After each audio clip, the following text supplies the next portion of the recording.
bien bonjour à toutes et à tous et bienvenue sur Innovation and Prospective Talk, le podcast où l'on parle beaucoup de salons et surtout de l'Allemagne ce mois-ci, puisque c'est le salon de l'Allemagne, enfin finalement. Après l'IFA de Berlin, on se retrouve, si j'ai bien compris, à Munich cette semaine, Lionel. Oui, alors cette semaine, on n'aura pas fait l'aller-retour. On va pas se mentir, on n'est pas quand même des abonnés à EasyJet ou autres transporteurs qui nous permettent d'aller de Paris en Allemagne très rapidement. Mais oui, ça se passe à Munich parce que finalement, avant, ça se passait historiquement à Francfort. Quand on est fervent d'automobile ou de mobilité en général, parce que finalement, cette mobilité dont on parle est sous-jacent de la mobilité, on était habitué au grand salon de Paris, le mondial de l'automobile, tous les 2 ans. On était habitué au salon de Genève, on ne se situe pas, c'est en Suisse, et puis on était surtout habitué en Allemagne au salon de Francfort. Et le salon de Francfort, il y a 2 ans, a déménagé à Munich, terre de BMW, et donc ce salon de Munich qui s'appelle GLIA, qui veut dire en allemand finalement le salon international de l'automobile, donc mondial, très international. Voilà, on voit que tout ça, enfin, je ne vais pas le prononcer en allemand, mais c'est ce que ça veut dire en français. Eh bien, à Munich se retrouvait pour la 2e année, mais finalement dans cette longue filiation des salons automobiles allemands. Il faut dire que l'Allemagne, pour ceux qui ont un peu, quelquefois, séjourné ou roulé en Allemagne, c'est le pays de l'automobile. C'est ça qu'il faut retenir. Ça reste le pays des très grosses marques, des très grosses berlines, avec des moteurs très puissants. Et donc, forcément, on est obligé, quand on s'intéresse à la mobilité, on s'y intéressera un petit peu dans quelques semaines. Je vous l'annonce comme ça, c'est un petit spoil, mais sans dévoiler ce dont on parlera.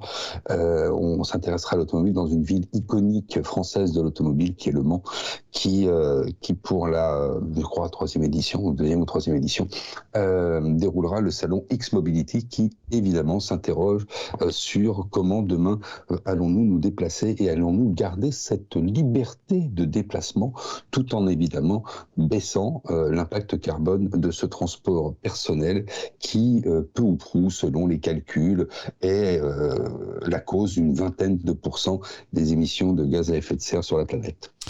Et bien après cette introduction, on vous rappelle, en musique allemande, c'est parti, que vous pouvez vous abonner sur Innovation and Prospective Talk, on vous rappelle, Apple Podcast, Deezer ou encore Spotify. C'est parti pour ce fabuleux thème autour de l'IAA 2023.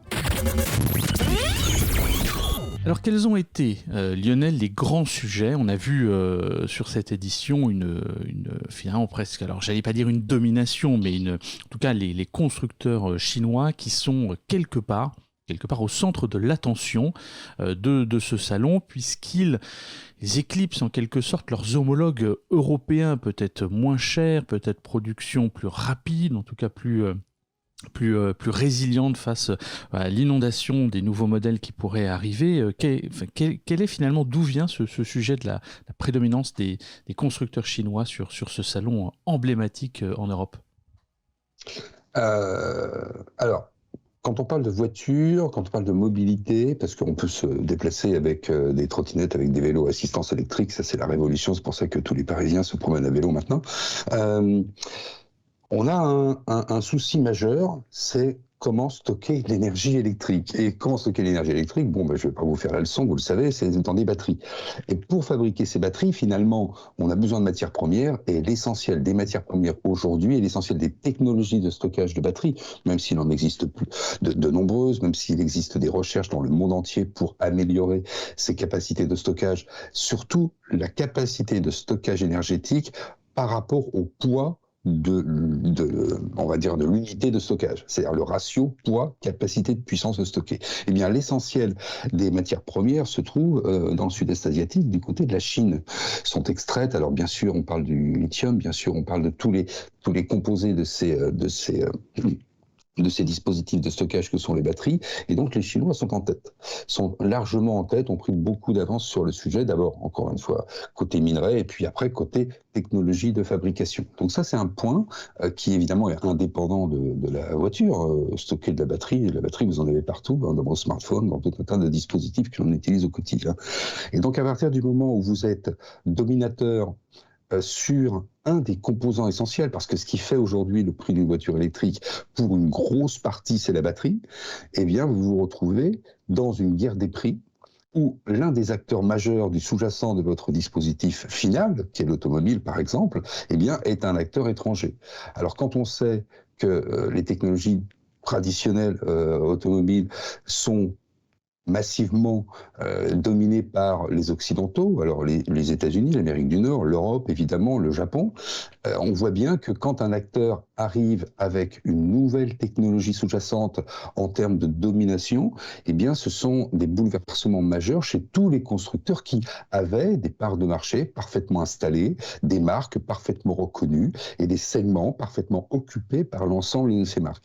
Et là, d'un seul coup, vous voyez arriver, alors on fait quelques barrières à l'entrée, on leur dit qu'il y a des normes de crash test qu'il faut respecter, etc. Mais on se rend compte que finalement, aujourd'hui, soyons pragmatiques, l'une des voitures les plus vendues sur le territoire européen, tout du moins sur le territoire français, c'est la Dacia Duster. Et quand Dacia, émanation low cost de la marque Renault, se met à l'électrique, elle se met à l'électrique en fabriquant une voiture en Chine. Quand Tesla, le entre guillemets géant américain des voitures électriques et des voitures connectées, se met à faire une voiture à un prix entre guillemets abordable, c'est-à-dire en dessous de 45 000 euros, il l'a fait fabriquer en Chine. Donc on voit bien que là, les Chinois ont beaucoup de leviers de croissance sur ce marché et viennent forcément perturber ce marché. Alors tu soulignes la prédominance et les sujets autour des batteries, de la construction, effectivement dans laquelle la Chine est parfaitement, presque incontournable, je dirais. Il y a aussi un sujet de fond qui a alimenté cette édition. Alors il y en a eu d'autres, hein, bien entendu, parce que nous, on ne va pas revenir forcément sur tous les modèles qui sont sortis, etc. On va plutôt revenir sur les grandes lignes et puis partir très vite sur l'innovation et les différents sujets qu'on a trouvés absolument passionnants. Mais il y a quand même ce sujet de fond sur la pression d'ordre économique, surtout écologique, avec des actions de Greenpeace sur ce salon quand même, qui ont été assez remarquées, tout du moins relayées médiatiquement.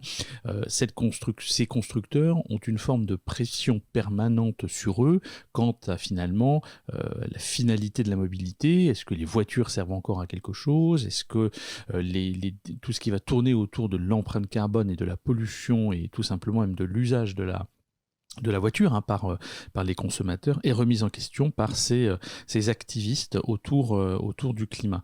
Alors c'est vrai que ça c'est un sujet de fond sur la mobilité puisque la mobilité durable était un des focus de cette édition 2023 sur laquelle finalement en fil rouge on voyait bien qu'il y avait une prédominance des voitures électriques.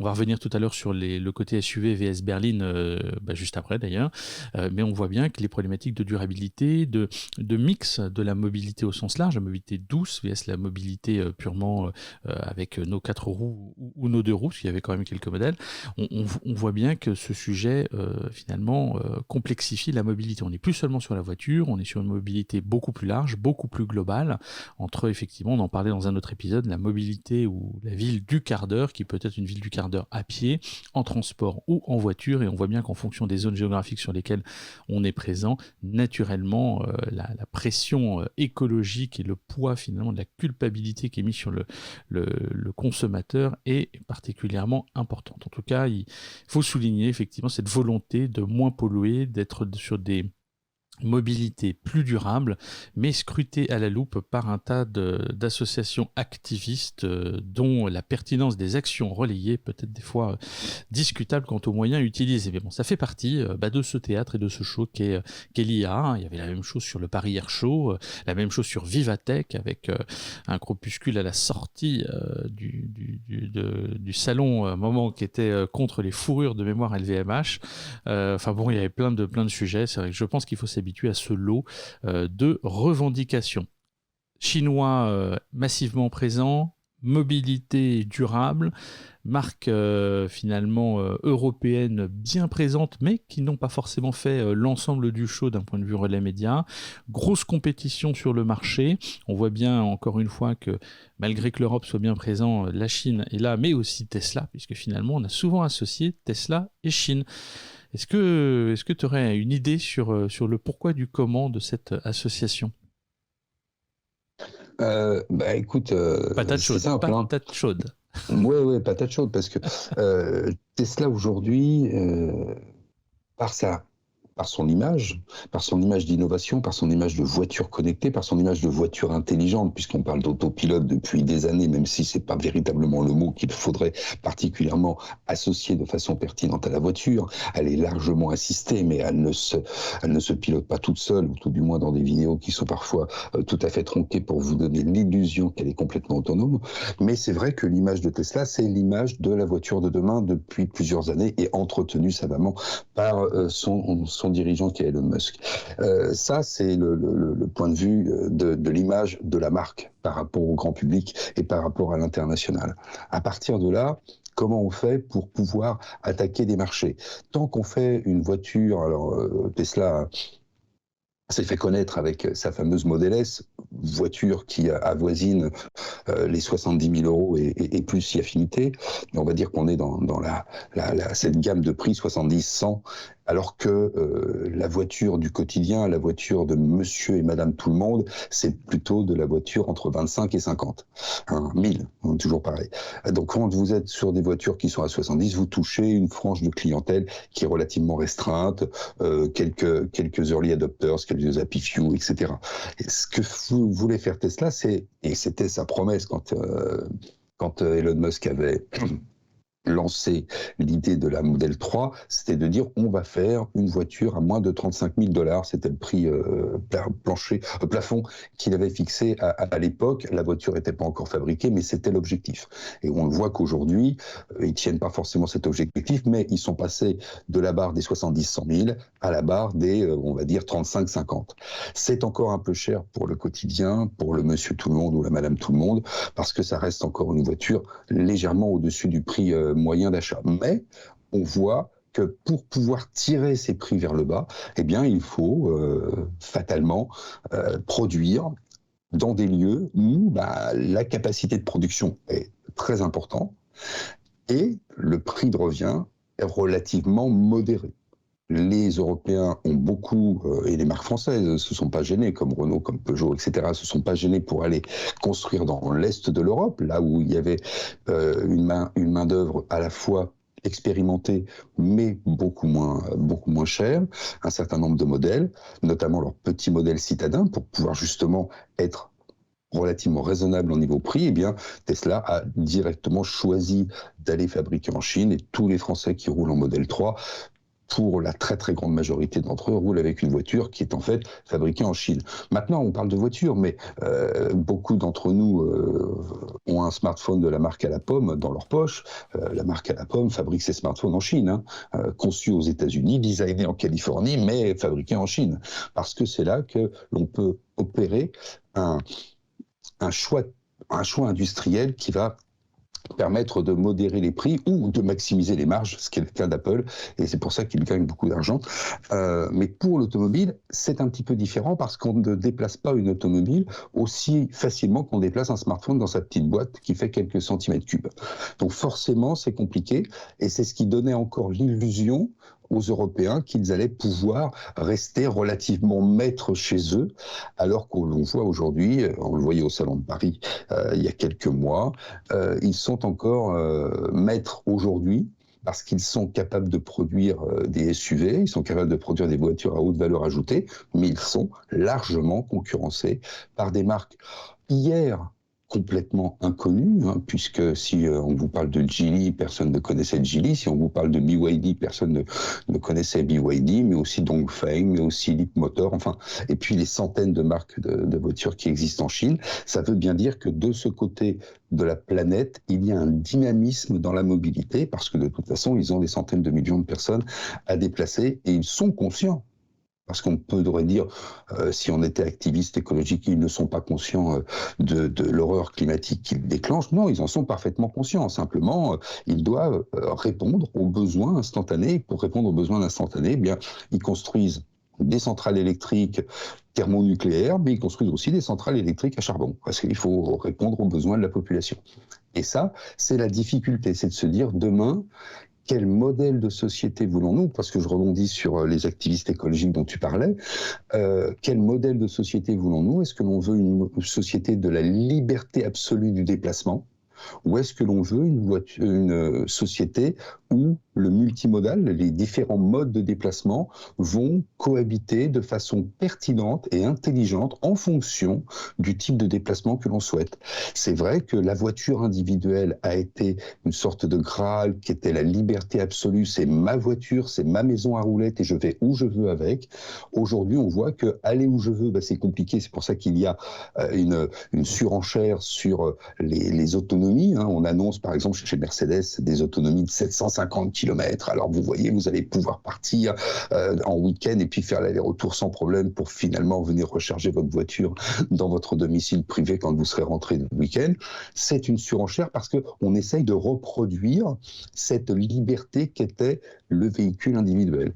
Et là, les écologistes disent attention, si vous reproduisez le même schéma, vous allez vous mettre à construire des voitures extrêmement grosses, puisqu'il va falloir accueillir des parcs batteries toujours plus grands pour pouvoir augmenter l'autonomie, toujours plus lourds, ça veut dire que finalement vous allez déplacer des batteries, donc consommer plus d'électricité pour pouvoir déplacer vos batteries, et c'est pas la solution. La solution, c'est d'essayer de changer vos habitudes de déplacement, mais ça va beaucoup plus loin, parce que ça va aussi changer la structure de l'urbanisme. C'est où j'habite, où je travaille. On sait que les déplacements en voiture sont à 80% des déplacements domicile-travail, et pas du tout je pars en vacances ou je pars en week-end. Ça, c'est anecdotique parce que vous ne le faites que quelques fois par an. Et donc, c'est ça, en fait, l'ensemble du challenge qui pèse sur les fabricants. Donc, être en capacité de proposer sur le marché des produits qui sont compétitifs, des produits malgré tout où leurs marges sont préservées, marge du constructeur mais aussi de ses sous-traitants. On parlera de Valeo, on parlera de Forvia, de tous ces sous-traitants qui amènent à l'intérieur d'un véhicule toute une partie de son intelligence ou de sa capacité à rouler pendant des centaines de kilomètres, et puis la capacité aussi de dire je vais être compétitif face à de nouveaux entrants comme les Chinois, parce qu'encore une fois, une voiture électrique ou un mobile électrique, que ce soit un vélo à assistance électrique, que ce soit une trottinette, c'est beaucoup plus facile à fabriquer que de fabriquer un petit cyclomoteur à moteur thermique ou une voiture à moteur thermique. Donc dans cette course entre réorganiser le déplacement et la vision que l'on a de la mobilité au sens large, et de sortir de cette mobilité personnelle et la capacité que l'on a à répondre à un marché et donc à cette demande avec des modèles à la fois compétitif en termes de prix et puis quelque part séduisant aussi parce que on ne peut pas le nier, même si c'est de moins en moins vrai, le déplacement et le véhicule en particulier, c'est un produit statutaire. Vous ne choisissez pas une BMW, une Jaguar ou une General Motors de la même façon parce que un véhicule se déplace avec son histoire, avec son image de marque, avec le statut qui va avec. Et là, c'est encore un petit peu aujourd'hui, je ne dis pas la chance des Européens ou des Occidentaux au sens large, mais c'est encore ce que va devoir gagner l'industrie chinoise, c'est-à-dire gagner en statut. Alors moi, je veux bien rouler avec une Lynk & Co ou une BYD, mais peut-être que pour que je puisse faire le pas, il faudrait qu'elle ait un véritable avantage concurrentiel, et à commencer par un véritable avantage concurrentiel sur le prix. Mais en tout cas, c'est un ensemble qui est très complexe. La mobilité, c'est quelque chose d'extrêmement complexe. Alors, quels sont les modèles qui ont été les plus marquants sur cette édition? Alors, il y en a eu quelques-uns de lancés, parce que c'était quand même le fer de lance de tous les nouveaux modèles et concept cars.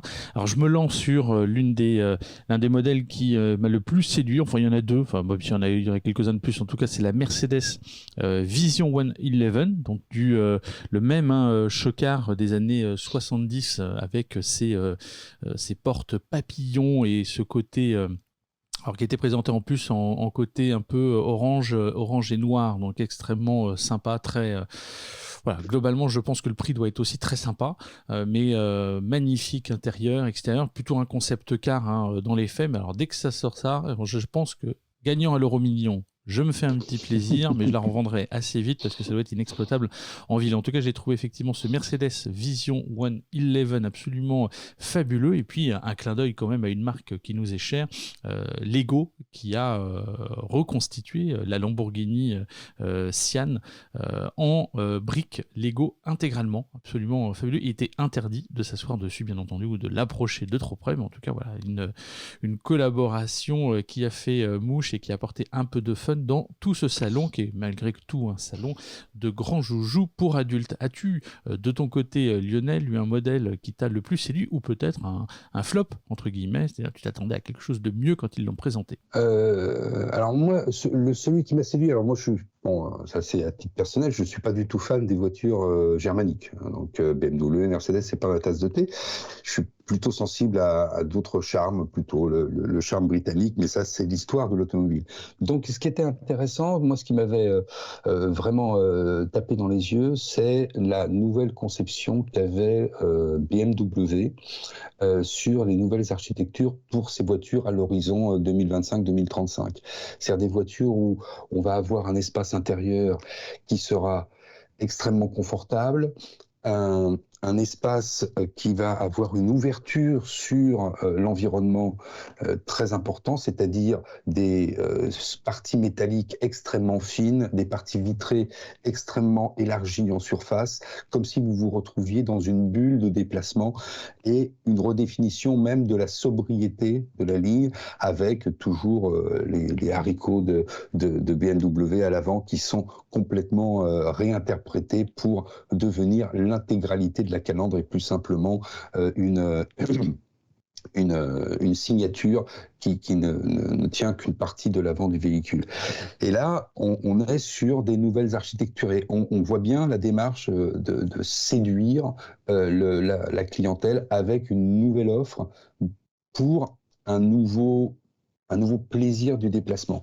Et puis à l'opposé, alors que moi j'aime bien les marques anglaises, je m'intéresse forcément à cette marque qui a été rachetée par les Chinois, que l'on voit beaucoup d'ailleurs, parce que c'est une des premières marques sur le territoire européen aujourd'hui en termes de voitures électriques. C'est la marque MG, qui est historiquement une voiture anglaise et qui a été racheté par une société chinoise déjà depuis longtemps et qui présentait un Cyberster. Alors là, on est purement sur un concept car avec une voiture qui est plutôt le cabriolet, c'est-à-dire l'image, l'identité même de la marque MG redesignée, réinventée pour pouvoir aborder les marchés de demain avec la promesse d'avoir une autonomie autour de 800 km. Donc vous voyez cette course à l'autonomie, comme tu le disais tout à l'heure en parlant de la Mercedes, puisque Mercedes travaille aussi sur des modèles autour de 750 km d'autonomie.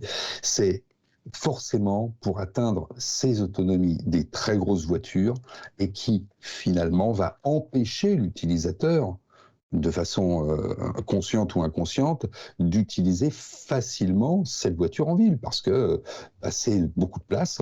Une voiture, c'est quasiment 10 à 12 mètres carrés pour déplacer deux personnes, et quand on se déplace en ville, c'est évidemment pas du tout la bonne solution, mais malgré tout, ces Chinois sont venus avec ce prototype qui allait réinventer un peu l'esprit du roadster anglais. On sait bien que pour se déplacer avec les cheveux au vent, vous ne pouvez pas le faire dans un pays où il fait 35 degrés à l'ombre, puisque à ce moment-là, vous cramez dans votre voiture. Il vaut mieux des pays à température, on va dire, modérée, température tempérée, voilà, comme la France ou l'Angleterre, où à partir de 15-20 degrés, vous êtes bien, parce que vous pouvez avoir les chevaux. Ben voilà, MG, nouvelle formule, a essayé de réinventer ce concept de voiture liberté. Il n'y a pas besoin de casque quand vous êtes dans un cabriolet. Donc c'est ça, c'est un peu la voiture liberté, la voiture plaisir. Bon, de toute façon, les cheveux au vent, ça ne me concerne pas. Donc l'un dans l'autre, je te dirais bien. Avant qu'on attaque la partie innovation, c'est vrai que quand on a préparé cet épisode, on s'est aperçu que il y a quelques articles quand même qui soulignaient la fin des... Enfin, qui qui parlait de la fin des SUV, du grand retour des berlines. Alors notamment pour plusieurs points, notamment l'avantage des berlines, celui qui était souligné dans les articles qu'on a pu voir, c'est cette notion d'autonomie dont tu parlais il y a un instant, parce que meilleur aérodynamisme, poids optimisé, et donc naturellement, si on compare sur l'ID7 qui peut parcourir 620 km pendant qu'un SUV de capacité à peu près similaire ne pourra en parcourir que 526, c'est ce que précisait un article dont je ne me rappelle plus, je crois que c'était sur les Échos qu'on l'avait vu.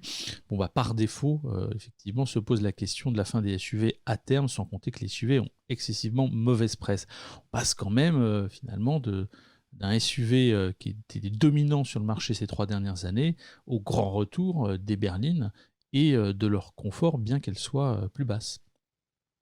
Bah, en fait, pourquoi on est passé au SUV?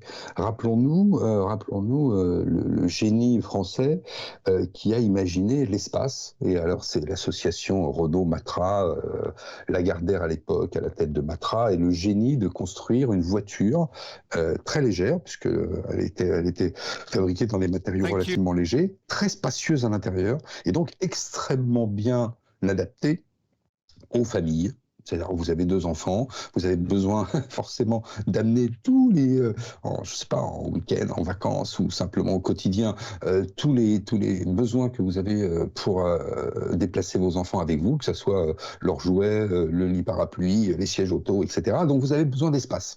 Et là, pour le coup, le nom était bien trouvé. C'était le Renault Espace que tout le monde a connu.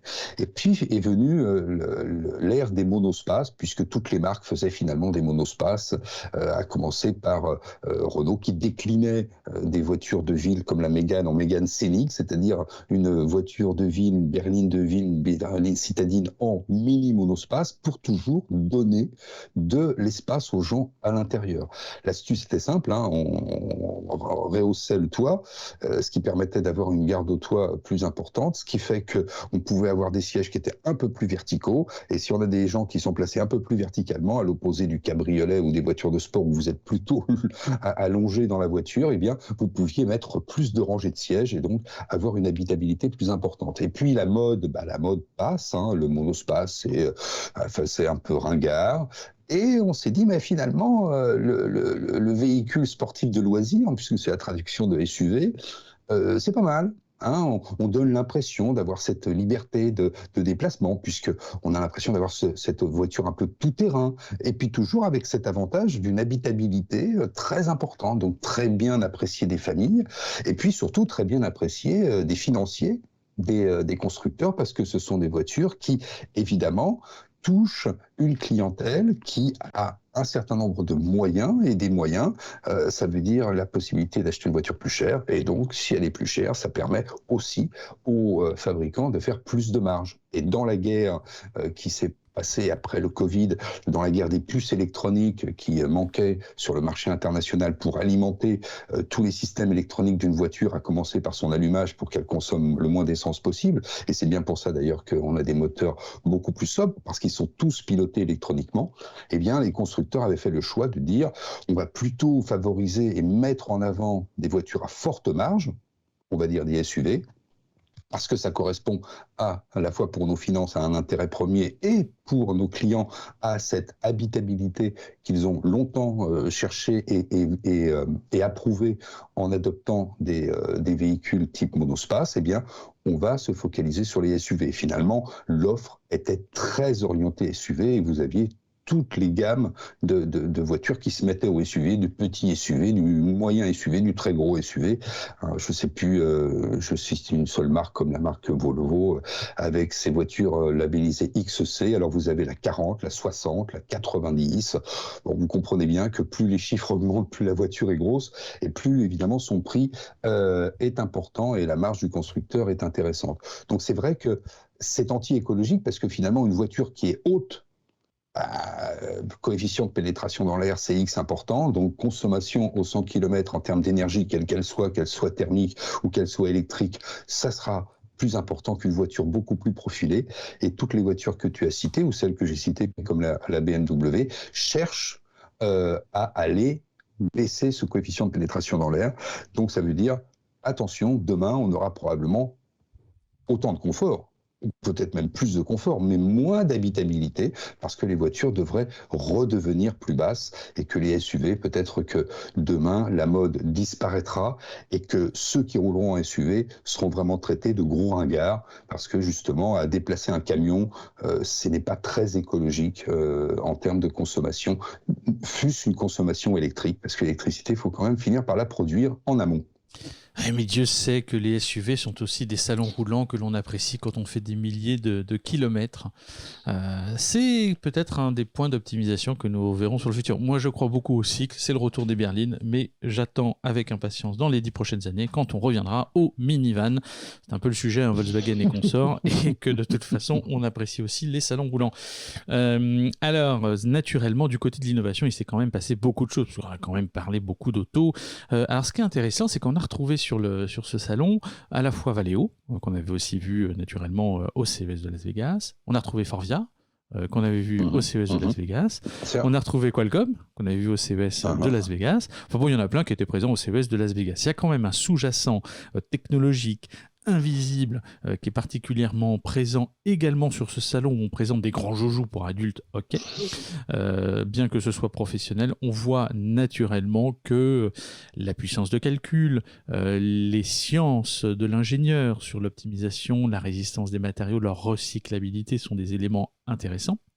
Et Valeo a fait une conférence sur la main stage qui parlait à la fois de décarbonisation et d'économie circulaire, avec différents exemples. Alors j'ai noté effectivement, hein, ce sujet, c'est que les véhicules électriques représentaient chez eux environ 1% de leur activité. Aujourd'hui, c'est 13% sur 2023. Et ils ont avancé une notion notamment autour de la stratégie des 4 R, à la fois travailler sur beaucoup plus de robustesse, beaucoup plus de remanufacturing, donc la capacité d'optimiser la construction et le fait et l'assemblage directement avec les partenaires, la réparabilité, ce qu'ils ont appelé repair, et la recyclabilité. Et ça sont des éléments intéressants qu'ils ont mis en avant, notamment avec le partenariat qu'ils ont construit avec Renault, mais également dans ce travail sur l'objectif de 100% de recyclabilité dans les quelques années qui vont venir, sur les cartouches de climatisation et tous les dispositifs de climatisation que l'on va pouvoir retrouver dans les voitures. Et ils annonçaient différents chiffres, notamment, c'est que dès 2025, ils seront prêts pour atteindre cet objectif à 30%. 2030, c'est 50%, et ils voulaient être à 2050, être 100% de l'ensemble de leurs composants en recyclabilité totale. Donc on a vraiment des sujets de fond sur cette problématique à la fois de durabilité et de s'inscrire dans une démarche circulaire. Et ça, c'est quelque chose qui était présent, mais qui globalement manquait souvent un peu d'exemples, un peu d'exemples ou de POC, ou vraiment de test and learn en mode de partenariat pour aller éprouver cette stratégie sur le marché, ou tout du moins en faire la preuve et sortir des mots. On commence à avoir des exemples qui sont concrets. Ils ont bien entendu poussé leur stratégie software en termes de communication. Ils ont présenté différents sujets, notamment leur programme Magnolia, qui s'intéresse à tous les traitements de pièces, qui était intéressant. Alors là, il faudra qu'on rentre un petit peu plus en détail avec quelqu'un de Valeo, mais on sent bien en tout cas qu'à la fois les problématiques de décarbonisation et de circularité sont le fil rouge de leur stratégie, sur lequel on vient greffer tout ce qu'ils font et sur lequel on les attend, c'est-à-dire l'électrification de la voiture, le travail sur les systèmes qu'on appelle Advanced Driver Assistance System, donc qui sont les dispositifs ADAS, donc d'aide à la conduite, que l'on va pouvoir retrouver, sur lequel ils ont fait une démonstration avec notamment la capacité de piloter une BMW directement à distance. Donc on avait vu ça au Mobile World Congress 2018, si je ne me trompe pas, ou 2017, on pilotait une voiture qui était depuis le salon, qui était sur un circuit avec les premiers vrais essais autour de la 5G. Et là, c'était notamment sur la capacité de télécommander les voitures sur les manœuvres de stationnement. Donc on voit bien qu'on passe finalement des tests à des POC un peu plus à l'échelle, avec, on commence à mettre en place des protocoles de communication, des ponts face à l'interopérabilité des systèmes d'information entre eux, et que naturellement les équipementiers, le sous-jacent technologique que l'on ne voit jamais finalement dans une voiture, sont importants. Alors je ne vais pas revenir sur tout ce qu'ils ont fait au niveau de l'électrification, parce qu'ils ont proposé pas mal de choses, que ce soit les pompes à chaleur plus compactes, que ce soit notamment les sujets autour de la façon dont on va alimenter ou gérer le dispositif électrique, notamment l'alimentation par des panneaux solaires. Ils ont présenté pas mal de choses qui étaient intéressantes. Moi, ce que j'ai trouvé quand même fort, c'est que l'expérience que l'on va vivre à l'intérieur d'une voiture, finalement, qui est normalement le saint graal des marques, finalement se trouve aujourd'hui en complémentarité de ce que peuvent apporter des acteurs comme Valeo pour réinventer cette expérience conducteur ou passager à l'intérieur. Et ils ont présenté notamment Cocoon pour toute la gamme de services ADAS, donc d'assistance à la conduite, qu'ils peuvent optimiser pour rendre le voyage à la fois plus agréable, c'est tel qu'ils le soulignaient, mais surtout plus sûr. Et on voit que cette mobilité, plus encore en voiture pour le conducteur, parce que tu le soulignes souvent, mais la voiture est déjà autonome pour 3 personnes sur 4 dans l'habitacle. L'assistance de la conduite, on n'ira pas peut-être effectivement jusqu'à l'autonomie totale, mais on est sur une conduite qui est qui nécessite moins de concentration, qui est assistée, et c'est dans cette optique finalement que l'on va, une assistance presque diffuse, invisible, que l'on va pouvoir avoir sur cette nouvelle conduite qui s'offre à nous en tant que consommateurs. Bon, ils ont travaillé naturellement autour de l'éclairage, etc. Ils ont présenté pas mal de choses. Je dirais que c'était un petit peu le vivier de tous les projets qu'on aime bien, qui sont des projets à la fois un peu de recherche, déjà un peu passés à l'échelle, en mode partenariat industriel. Voilà, c'était assez sympa. Et en même temps, en face du stand Tesla, il y avait le stand Forvia, qui retravaillait également l'expérience de mobilité. Oui, complètement. Et pour rebondir sur un des éléments que tu as énoncé sur toutes les innovations mises en exergue lors de cette keynote du CIO de Valeo, je me posais la question et je me dis, qui va se lancer le premier dans un service de voiture télécommandée? On sait qu'en ville, parce que c'est ça, on a aujourd'hui la capacité, et on le verra avec Forvia, d'avoir des technologies de détection à 360 degrés relativement performantes, mais pas infaillibles. Ça, c'est le moins qu'on en puisse dire. Et c'est pour ça d'ailleurs que on est tous, quand on discute avec des spécialistes, ils sont toujours très très sceptiques quand on parle de voitures 100% autonomes, cette autonomie de niveau 5. Mais par contre, avoir des voitures, enfin avoir des véhicules, on va dire, on n'appelle pas ça forcément voiture, avoir des véhicules dimensionnés en fonction de l'espace dans lequel on se déplace. La ville, des petites voitures, imaginons des Citroën Ami Plus, puisque la deuxième version devrait être annoncée bientôt avec un peu plus d'équipement, un peu plus grosse et un peu plus d'autonomie. Je crois qu'elle passerait de 70 à 150 km d'autonomie. Eh bien, imaginons des véhicules dimensionnés en fonction de l'environnement dans lequel ils se déplacent. Des véhicules que vous pouvez avoir en free floating. Donc, vous montez dans le véhicule, clac, vous passez votre carte bancaire, très bien, le véhicule est à vous. Sauf que ce véhicule, il est massivement autonome, alors à 90 ou 15%, et il est contrôlé par des opérateurs qui sont dans des centres de télécontrôle, on va dire de téléassistance, de télépilotage.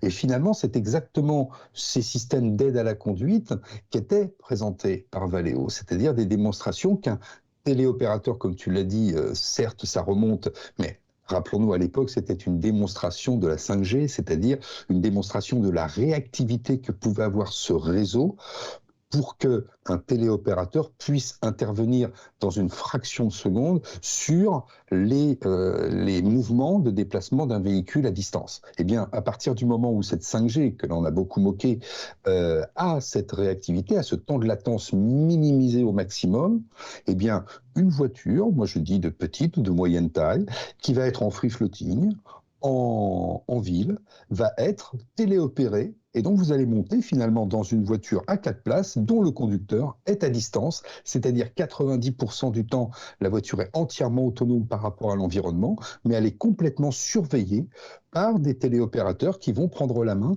dans un certain nombre de situations où seul l'humain peut évidemment réagir en fonction d'un environnement tout à fait un peu exotique. On le voit parfois dans des zones de travaux, etc., etc. C'est compliqué pour des systèmes de détection d'analyser l'entièreté de l'environnement.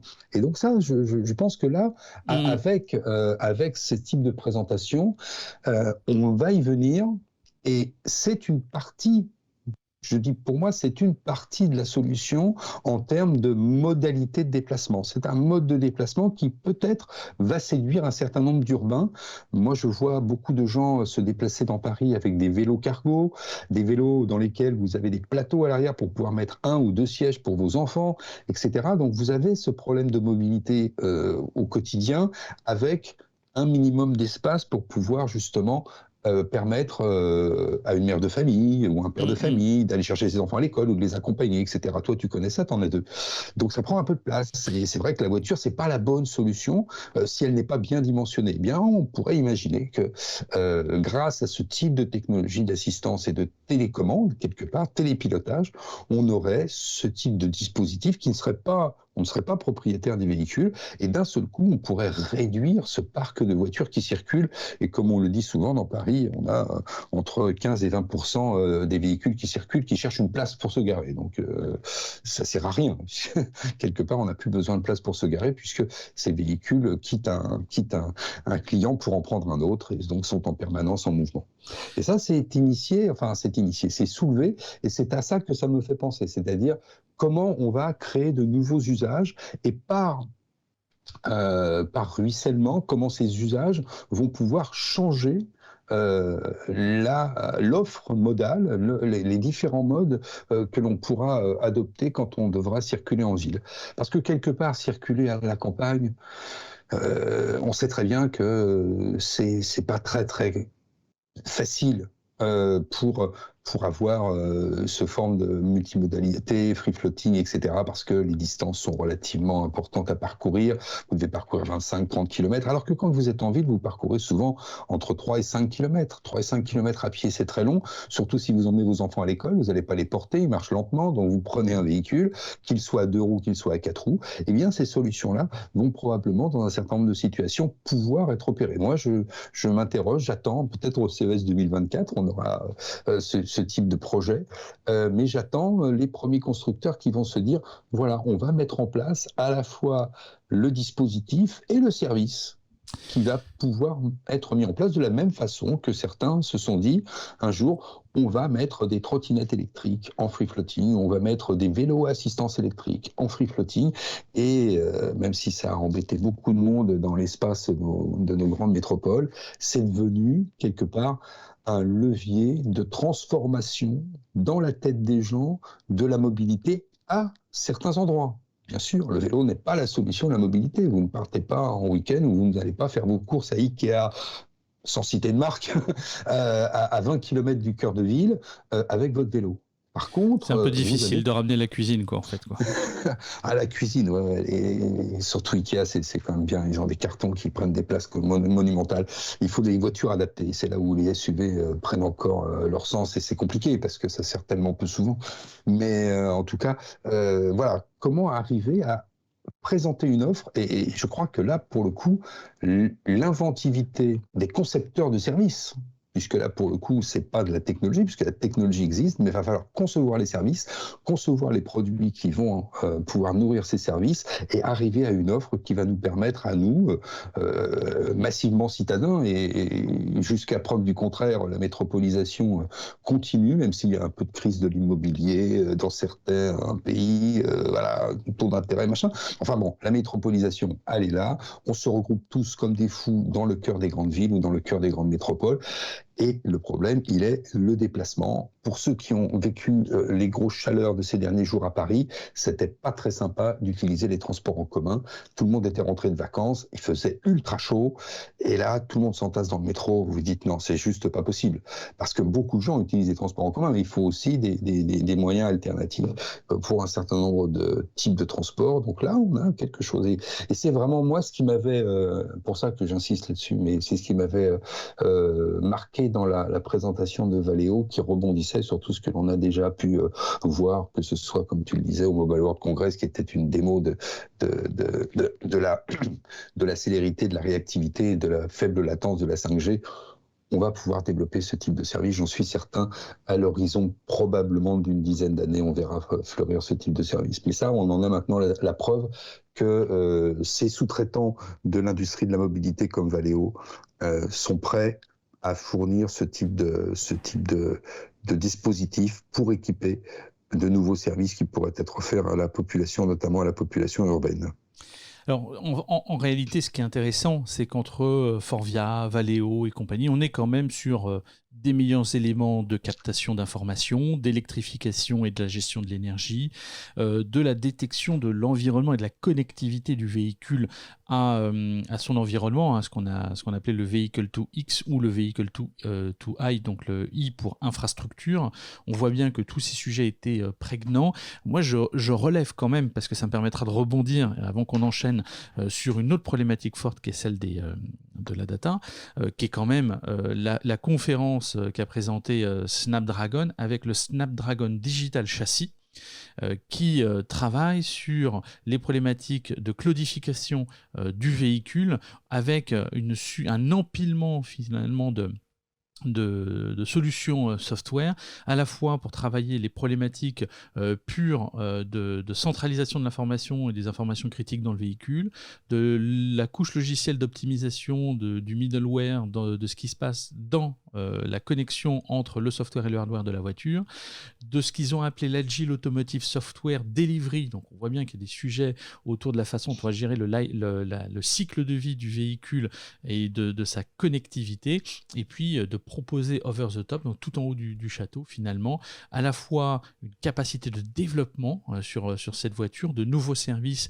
qui pourraient y être directement associés, et puis tout en haut du château, cette cloudification du véhicule jusqu'au digital twin de ce dernier, peut-être à des fins de contrôler ou de piloter finalement un véhicule tiers depuis le métaverse, soyons fous, ou depuis des technologies de réalité augmentée. Donc en fait, on a quand même quelque part beaucoup d'éléments. Le digital twin de la voiture, c'est aussi peut-être la réparabilité à distance, le fait de pouvoir prendre le contrôle sur les mises à jour, tous ces éléments qui pourraient être intéressants, mais qui naturellement font que le véhicule devient le réceptacle, celui qui traite le plus de data, et je pense naturellement que cela pose un problème de privacy, ni même de RGPD. Il y a quelques articles qui l'ont relayé, même si on a entendu relativement peu parler sur place, et ça fait écho. Alors, rappelle-toi, Lionel, au CES 2023, je crois de mémoire qu'on avait entendu parler de Stellantis qui lançait une division Data as a Services. On n'a pas été regarder où ils en étaient véritablement, entre effets d'annonce et réalité de projets qui pouvaient être présentés. Mais en tout cas, il y a Mozilla qui a frappé un grand coup sur ce salon avec son rapport sur finalement les voitures connectées et la confidentialité qui font pas bons amis. Ben, en tout cas, avant de parler du rapport Mozilla, je me dis que lors de notre visite prochaine de X-Mobility au Mans, puisqu'ils exposent la voiture de Software République qui était déjà présentée à Vivatech, je viendrai avec quelques questions justement avec ce rapport en tête, puisque Software République, c'est finalement la démonstration de tout ce que l'on peut mettre comme intelligence à l'intérieur de l'habitacle. On ne parle plus de la mobilité contrôlée, autopilot, etc., mais comment on peut, dans une voiture, mettre vraiment de l'intelligence partout, dans la qualité du son, dans la capacité de pouvoir passer une communication sur le siège avant droit sans que les passagers du siège arrière gauche ou droit soient importunés. Enfin bon, voilà. En tout cas, ce qui est sûr, c'est que pour ce constat, c'est un constat extrêmement sévère. Qu'est-ce qui se passe? Quand vous montez dans votre voiture, la plupart du temps, vous prenez votre smartphone, vous vous connectez à un logiciel extrêmement populaire d'origine israélienne racheté par Google qui s'appelle Waze, et puis vous lui tapez votre destination, et même si cette destination est votre lieu d'habitation que vous connaissez très bien parce que c'est votre quartier, vous vous appuyez sur un certain nombre de données transmises entre les utilisateurs et traitées par une intelligence artificielle pour essayer d'optimiser votre trajet et fatalement essayer de fluidifier celui-ci en évitant la rue qui vient de se bloquer. Pourquoi? Parce qu'un camion poubelle a décidé de passer à 6 heures du soir dans la ville de Levallois. Salut les Levalloisiens. Donc à partir de là, vous avez forcément un échange de données qui se passe entre vous via votre smartphone et un environnement qui est un environnement numérique qui va collecter ces données. Mais beaucoup plus loin que ça, c'est vrai que les voitures sont aujourd'hui massivement connectées, évidemment. Celui qui a ouvert la voie, la marque qui a ouvert la voie, puisqu'on l'appelait, c'est une tablette à roulettes, c'est évidemment Tesla qui a une capacité à avoir un retour sur l'information des multiples capteurs de la voiture via la connexion même de la voiture sur les données qui sont finalement des données entre guillemets personnelles, puisque la façon que vous avez de conduire votre voiture, la façon que vous avez d'échapper, grâce toujours à la même application que je citais tout à l'heure, au radar, vous avez ralenti un moment, puis accéléré d'un autre côté, et puis fait une petite pointe. Alors, on ne va pas donner la vitesse, mais on va dire qu'elle est excessive en fonction de la route sur laquelle vous vous trouvez. Eh bien, à partir du moment où la voiture peut collecter les données, je collecte les données, je les transmets à une compagnie d'assurance. Demain, les automobilistes qui ne dépasseront pas le 120 sur autoroute française, qui sont, je vous rappelle, limités à 130 en majorité, se verra gratifié d'une prime d'assurance. Celui qui de temps en temps, la nuit ou sur une route extrêmement droite, très bien asphaltée, va pousser son auto à des vitesses qui dépassent l'entendement normalement du panneau indicateur qui vous dit limité à X, eh bien celui-là se verra tomber sur une surprime. Donc ce qu'a fait Mozilla, ils se sont interrogés sur la capacité qu'avaient les différents constructeurs de mobilité, notamment de voitures, à récupérer et exploiter les données. Moi, j'ai toujours considéré que si on voulait progresser dans l'autonomie des voitures et donc nourrir de data des intelligences artificielles, on avait un maître de cérémonie qui était de choix, c'était le conducteur. Les voitures type Tesla ou toute voiture connectée sont capables de remonter à un cerveau central, un data center, l'ensemble des réactions que vous avez eues en fonction de l'environnement. Donc, on remonte les informations qui sont capteurs, analyse de l'environnement, et réaction, non pas de la voiture, mais du chauffeur, en fonction de ces 10 données qui sont les données environnementales. Et en associant tout ça, ça sert à rien de faire rouler des voitures avec des champignons sur la tête, avec des lidars, des radars, des caméras, etc. Puisque finalement, vous avez un certain nombre de capteurs qui remontent de l'information et vous avez en live la réaction du chauffeur. Chauffeur qui parfois crée des accidents, certes, mais malgré tout, massivement, sait à peu près se sortir d'un certain nombre de situations piégeuses. Et donc pour ça, à partir du moment où on se dit l'IA a besoin de données, et si on veut des voitures qui demain, dans un sens inverse, puissent donner des instructions aux véhicules pour décharger l'utilisateur, c'est-à-dire le chauffeur, de son rôle prédominant dans la conduite du véhicule, il faut, dans un premier temps, savoir comment on doit réagir dans un certain nombre de situations. Capteur, analyse de situation, réaction du chauffeur, est-ce la bonne, est-ce la mauvaise? On met tout ça en boîte et puis ça nous fait finalement une source quasiment intarissable. Plus on vend de voitures, plus on a de personnes qui sont capables d'alimenter notre intelligence artificielle pour pouvoir créer de la voiture qui sera massivement assistée en termes de conduite. Mais pour ça, il faut récupérer de la donnée. Et c'est là que Mozilla intervient et se dit, mais alors dans la liste des fabricants qui s'appellent Tesla, qui s'appellent Renault, Dacia ou autres, qu'ils opèrent sur le territoire européen avec le RGPD ou qu'ils opèrent sur d'autres territoires, comment se comportent-ils en fonction des données que peuvent récupérer des véhicules? Position, vitesse, captation de l'environnement, et est-ce que ces données sont véritablement anonymisées, dignes de confiance, etc. Eh bien là, c'est vrai que le rapport est assez Violent. sec, Sec. ouais, violent même peut-être, violent. Et au sommet de la pyramide, on a Tesla. En dessous, on a les moins mauvais élèves qui ont été notés par le rapport, c'est Renault et Dacia, qui sont les marques considérées comme les moins mauvais. Moins mauvais, on a compris le terme. C'est-à-dire qu'eux aussi récupèrent de la donnée.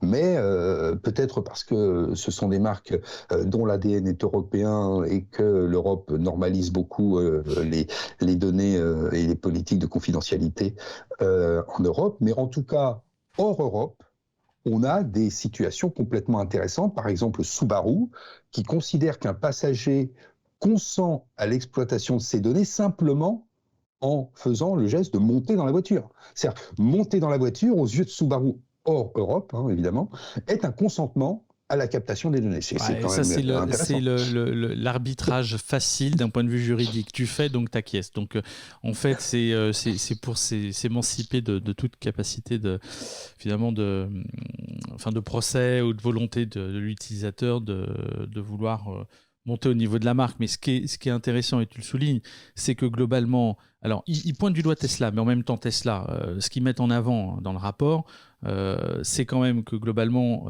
l'IA est jugée non digne de confiance, puisqu'a priori Tesla serait embarqué, ou cette intelligence artificielle, dans 700 accidents aux États-Unis, entraînant une vingtaine de décès.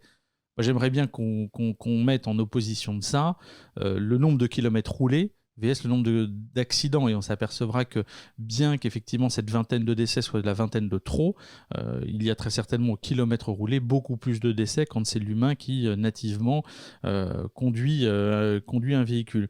Mais au-delà de ça, c'est quand même les données d'ordre physiologique, c'est-à-dire les caractéristiques physiologiques, comportementales ou biologiques qui sont aussi collectées, qui posent problème, tous ces indicateurs de santé qui sont inhérents à l'analyse du conducteur et de ses passagers. Donc on voit bien que le sujet de la data dans le véhicule n'en est finalement qu'à ses débuts, dès lors que l'on va parler confidentialité des données dans la mobilité ou dans les objets de mobilité que représentent les voitures ou camions et consorts. Là, en fait, il y a quand même le sujet de fond qui se pose. C'est là que tu as ouvert la voie. C'est vrai que probablement quand on pointe le doigt sur Tesla et que l'on annonce que leur système d'assistance à la conduite a généré 700 accidents et par conséquence de ces 700 accidents, une vingtaine de morts, la donnée qui manque toujours et que l'on nous cache en permanence alors que c'est une donnée connue, c'est combien y a-t-il de morts par milliard de kilomètres parcourus. Quand on nous dit l'avion est le moyen le plus sûr, quand un avion se scratch, généralement, les 150 passagers, il n'y en a pas beaucoup qui survivent. Sauf que ces 150 passagers, potentiellement, ont fait des milliards de kilomètres. Et donc, fatalement, par milliard de kilomètres, on a relativement peu de morts. Je rappelle juste un chiffre qui est intéressant. Quand en France, on a mis, dans les années 70, c'est 73, 74, quand on a instauré les limitations de vitesse sur les routes. À l'époque, il n'y avait que d'une limitation de vitesse en ville. On a instauré la limitation de vitesse sur les routes. On était à peu près de l'ordre de 70 morts par milliard de kilomètres. Aujourd'hui, alors que l'on est à 3500 morts par an, alors il faut rappeler 70 morts par milliard de kilomètres qui généraient en une année en France à peu près 15 à 17 000 morts. C'est quand même beaucoup. Aujourd'hui, on est autour de 3000, 3005, donc on est 5 fois moins par an. Mais si on regarde le chiffre, on compare ces deux chiffres, on dit on n'a que 5 fois moins de morts aujourd'hui avec des voitures plus sûres, etc. Mais si on compare le nombre de morts par milliard de kilomètres, on est passé environ, tout ça c'est à la grosse louche, de 70 à 7. C'est-à-dire 10 fois moins, et pas 5 fois moins. Parce qu'aujourd'hui, on parcourt plus de kilomètres et on a que 3500, c'est 3500 morts de trop. Et donc, ta remarque, c'est vrai qu'attention aux chiffres, quand on annonce une vingtaine de décès, combien de millions ou de milliards de kilomètres ont-ils été parcourus pour entraîner ces 20 décès. C'est ça qui donne la sécurité d'un type de transport, hein. Quand vous avez un déraillement de train qui occasionne des dizaines de morts, pourtant le train est un moyen de transport extrêmement sûr. Mais voilà, ça arrive de temps en temps. Et le moins souvent possible, c'est mieux. Mais se déplacer, même à pied, c'est dangereux, hein. Certains glissent sur le trottoir et se fracassent sur une bordure de trottoir. Ça peut arriver. Voilà, donc c'est dangereux. Se déplacer est dangereux de toute façon. Enfin, la vie est un danger. On va partir maintenant sur la ville de la vitesse. La ville de la vitesse en France, puisqu'effectivement, on a fait le tour des innovations du salon de Munich. Alors, il ne faut pas l'appeler le salon de Munich, il faut l'appeler l'IAA, hein, parce que c'est a priori, fallait vraiment pas utiliser ce mot-là. En tout cas, on n'est pas en reste en France, puisque les salons autour de la mobilité, il y en a. Il y en a un prochainement sur lequel tu vas te rendre au Mans, qui s'appelle X-Mobility, et sur lequel tu vas faire quelques rencontres. Oui, je vais essayer de faire quelques rencontres parce que la promesse est intéressante. Et pour cela, nous allons recueillir les, les informations à la source, puisque à la source, on va pouvoir s'entretenir avec une personne qui est au cœur de l'organisation de ce X Mobility Event, qui est Magali Alix-Toupé, qui est CEO du Le Mans French Tech et du X Mobility. Donc c'est évidemment l'une des organisatrices de cet événement, qui est donc l'événement qui se positionne sur des solutions sur la mobilité de demain, puisque finalement on sait très bien que depuis la nuit des temps, c'est la mobilité qui crée l'économie, hein. Quand on a pu se déplacer, on a pu vendre des épices, on a pu déplacer parfois pour des raisons beaucoup moins avouables le fameux commerce triangulaire entre les pays d'Afrique, les États-Unis, etc. Mais la mobilité a toujours créé du business, et on sait très bien que si on contraint les gens dans la mobilité, on va forcément contracter le business, même si aujourd'hui la mobilité virtuelle par les téléconférences et les échanges à distance peut malgré tout répondre à un certain nombre de besoins entre guillemets de mobilité humaine. La mobilité des biens et des personnes, c'est évidemment l'essentiel de la capacité que l'on a à faire avancer l'économie. Et donc, forcément, la mobilité est un sujet. On va pouvoir interroger Magali Alix-Toupé, que l'on va retrouver très vite. Alors, est-ce que tu pourrais déjà nous présenter X-Mobility ? X-Mobility, en fait, le X, c'est le X du design, c'est aussi le X du prototype, et c'est aussi la volonté de faire se croiser finalement tous les secteurs qui aujourd'hui vont devoir combiner toutes ces mobilités pour n'en faire qu'une seule à la fin, ce fameux MaaS. La genèse, en fait, cette 6e édition de X-Mobility, en fait, elle est issue d'un constat assez simple, c'est qu'aujourd'hui, les réflexions restent parfois encore un petit peu en silo. Le 2 roues, le 3 roues, le train, l'aviation, l'automobile. Et donc l'idée, c'est de rassembler dans un même lieu des personnes qui travaillent dans des univers différents mais très complémentaires, qui ont souvent aussi des visions parfois un peu différentes. Donc à X-Mobility, on parle aussi bien de high-tech que de low-tech. Et on met vraiment le design au cœur en fait de l'édition, avec un double thème qui est toujours la disruption et l'impact. L'idée étant de se dire, notre leitmotiv, c'est un petit peu le bon véhicule avec la bonne énergie pour le bon usage au bon endroit en fait.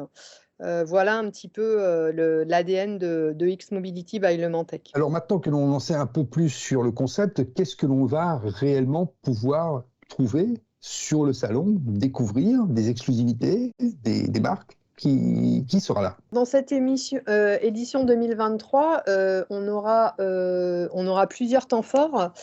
Donc des conférences autour du design avec Jean-Louis Fréchin, Régine Charvet-Pello, voilà, des gens vraiment impliqués sur le sujet, des gens qui nous parleront aussi de réindustrialisation, de maîtrise en fait de la chaîne avec des gens comme Jérôme Mortal.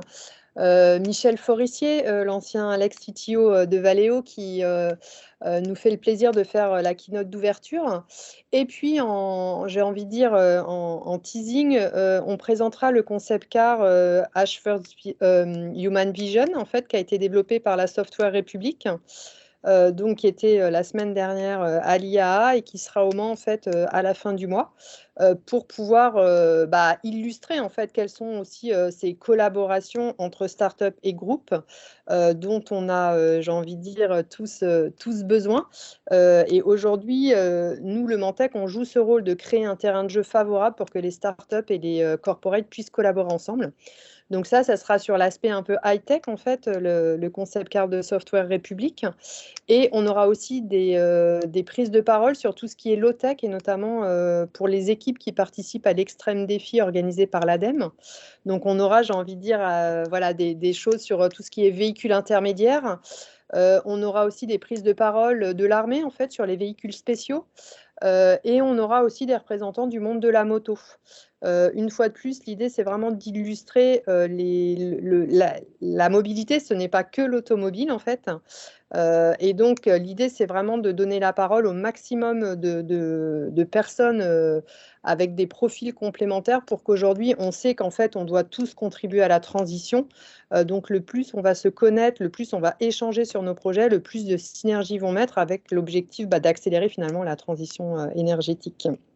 Donc merci Mégali, French Tech Le Mans, nous y serons, c'est le 27 et le 28 septembre, ça se passe au Mans et on fera avec Mathieu un débrief. Je te remercie, dans quelques jours alors. Eh bien merci Magali pour ce tour d'horizon. Lionel a hâte d'être présent parce que malheureusement je ne pourrai pas le suivre sur ces 2 jours et puis on ne manquera pas de faire un feedback de cette édition qui se tient le 27 et le 28 septembre au Mans. Merci Magali et à très vite.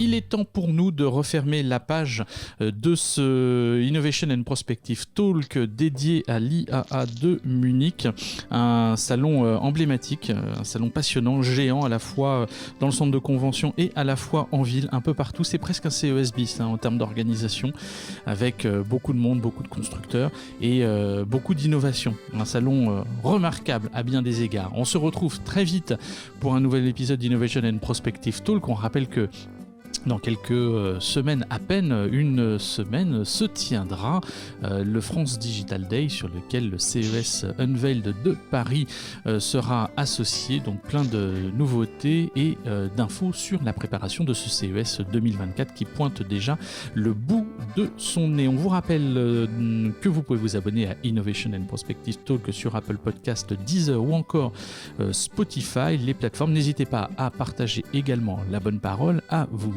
abonner directement sur les plateformes et puis on se retrouve très vite. Je ne résiste pas à l'idée de terminer cet épisode en musique allemande puisque nous allons clore effectivement cette présence germanique sur ces 2 premières semaines de septembre. Merci à tous, salut Lionel et à très vite, bye bye.